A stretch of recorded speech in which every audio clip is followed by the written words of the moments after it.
I visited the Edinburgh College and held discussion with their council members. We discussed the forthcoming MRCS examination, workshops, future developments, and holding a joint academic session in 2011 during my presidency. Professor Christopher Bulstrode and Mr. Pradeep Datta from the Edinburgh College came in July 2010 to evaluate the facilities available to conduct the MRCS Part 3 exams. They held several workshops for both trainees and trainers. As you can see in this picture, in the assessment of our facilities, they are like two cricketing umpires evaluating the pitch. They are from the Independence Square. They are looking at the college. And they were so happy, and they declared themselves happy with the facilities. Consequently, for the very first time, we held the MRCS Part 3 Edinburgh examination in September 2010 at the Colombo North University, superbly organized by Professor Ranil Fernando. This qualification provides pathway to registration with the General Medical Council for surgical trainees who want to go to the UK for training. For this reason, doctors from South Asian region and the Middle East now come to Sri Lanka to sit this exam. Mr. David Tolley, current president of the Royal College of Surgeons, Edinburgh, also visited Sri Lanka in August last year.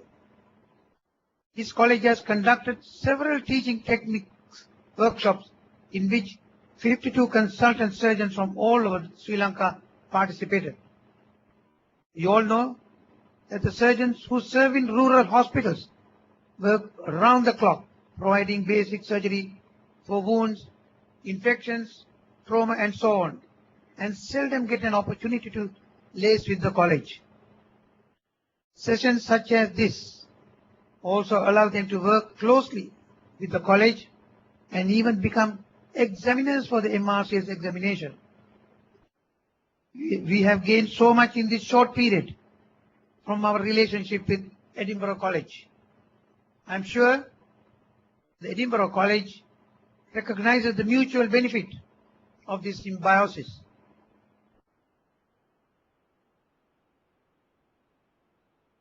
My vision is to optimize surgical training to empower surgeons.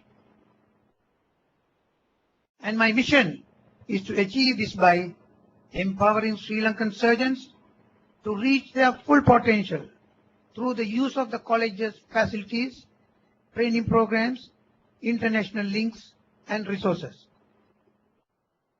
The real foundation of patient care lies in a surgeon's knowledge, their surgical skills, and competence. Towards achieving these objectives, the college has created two new posts, Director of Education and Director of Examination. We have been blessed by having Professor Mohadi Silva and Professor Ranil Fernando, respectively, to take care of these vital areas. I have no doubt that both of them will elevate our training activities and add luster to the college. Our college journal will be edited by renowned Professor Kemaldeen. I am certain that under his direction, the journal will be accepted and indexed by the global academic community. Ladies and gentlemen, I have an enormous confidence in the whole team which we have selected. I am sure that with the cooperation of the team that I have selected, the college will reap great rewards in 2011. The annual academic session will be held in August. This will be joint session with the Royal College of Surgeons of Edinburgh and the Sark Society of Pediatric Surgeons. This year, our workshops will be spread evenly throughout the year to allow accessibility and availability to surgeons working in the peripheries. There will also be live demonstration of laparoscopic and operative surgery workshops. We are also planning to have hands-on laparoscopic training as well as workshops on bowel and vascular anastomosis, urology, hand surgery and orthopedic surgery. The SETS program will continue, and master classes on laparoscopic upper GI surgery, a colorectal week and therapeutic endoscopy have been planned. Regional college meetings in Jaffna and Batticaloa are on the cards. We are holding the MRCS Part 3 examination this January. I'd like to thank Professor Mohan De Silva and his team for organizing this. There will be 2 more workshops in February and March on how to get the best out of trainers, conducted by Professor Bulstrode and Victoria Hunt from Oxford. Professor Bulstrode will also be the external examiner of the Postgraduate Institute of Medicine's first MD orthopedic examination. In this cyber age, we need to maximize our use of IT systems to disseminate knowledge. The Mobitel mLearning package, generously provided by Mobitel, links our auditorium to any and every part of the world. With these facilities, we can now connect our auditorium to Kandy, Gaul, and Jaffna universities for teaching sessions, and our trainees can access workshops conducted throughout the world. Even now, as I speak, we are connected live to our members in Sri Lanka and overseas. Proceedings of our annual scientific sessions will be available online through mLearning portal, meant specially for our surgeons in the peripheral hospitals. I would like to thank Mr. Suren Amarsekara, who has provided all these things totally free to, and their motto also actually to improve training in Sri Lanka. This auditorium and the skill center will be the learning theatre of all our surgeons. Its construction was a true labor of love for me. While the foundation stone for the auditorium was laid in 2005 during Dr. Indra Yamasinghe's presidency, until 2007, there stood only a bare shell of a building because of high construction cost at that time. In 2007, I took over the project, and under my personal supervision and direction, construction was completed. I consider this one of my greatest achievements for my country, and I would like to thank all those who supported me in this venture. I owe a special word of thanks to Dr. Narendra Pinto and Dr. Ranjit Lavala. Ladies and gentlemen, I am honored to be standing here today, delivering the 29th presidential oration, for the first time held here, our new home. This would not be a reality were it not for the magnanimous gesture of a truly noble couple, Nora and Noel Bartholomew, in donating their home to us. Today is an important and happy day in my life. It is a dream come true. My speech would not be complete without these acknowledgements. My loving wife, Srimani, has steered my life ever since the day we met at the Peradeniya Medical School, and is the wind beneath my sails. In her, as I have, the college too has gained a huge asset.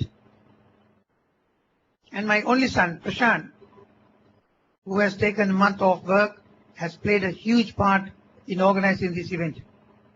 He, along with Srimani, are my great strength. There are so many other people I would like to acknowledge, some of whom I have mentioned on this slide, but many whom I have not. I am deeply appreciative of their help and support.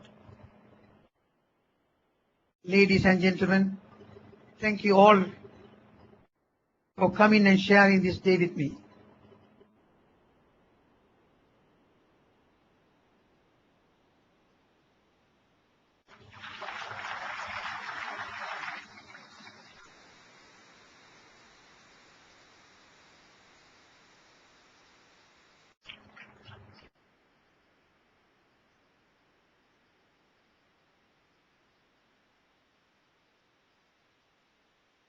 The President wishes to donate statues of the late Dr. Noel and Mrs. Nora Bartholomews to the College of Surgeons. I would like to call upon the President of the College of Surgeons for this event.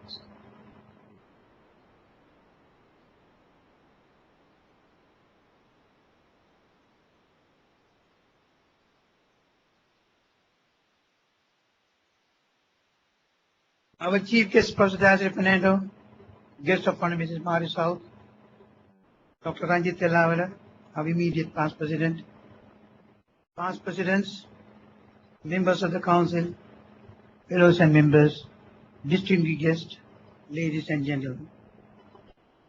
Before concluding this function, there is one more thing that I would like to do tonight. It is my pleasure to donate these two statues of the late Dr. Noel and Nora Bartholomews to the College of Surgeons of Sri Lanka